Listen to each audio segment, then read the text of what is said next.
a helpful way for us to talk about regulating our emotions is to acknowledge that we have a band of regulation that we move through during different experiences. We have really positive feelings and we're excited about something, and then we have some really low feelings and we feel awful about it.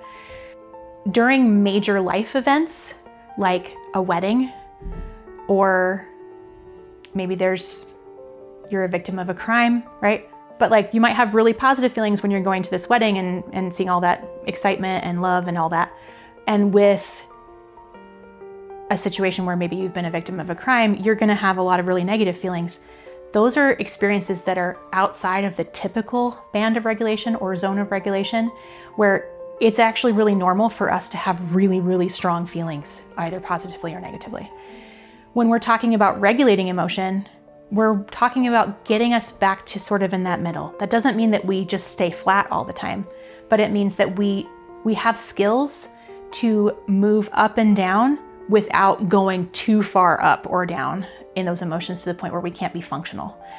So if we're talking about co-regulation though, co-regulation is the process that we go through to help each other get back into that zone of regulation.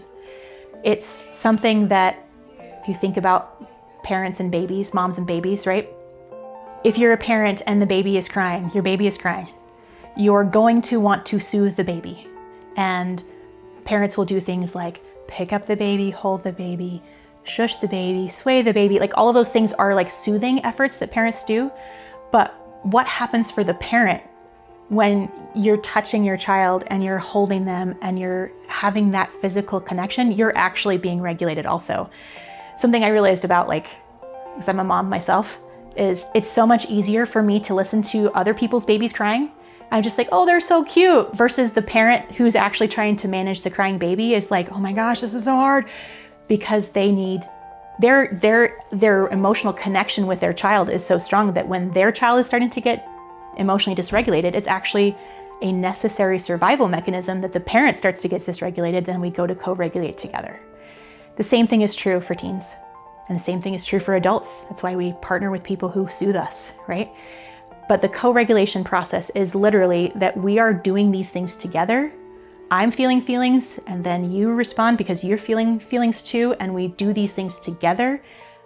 By doing activities that regulate our emotions together, we strengthen relationship, and there's literally the mirror neurons. Like when I see that you got soothed by this thing, then I'm actually feeling like, oh, maybe I'll be soothed by this thing, or even just watching you be soothed soothes me, right?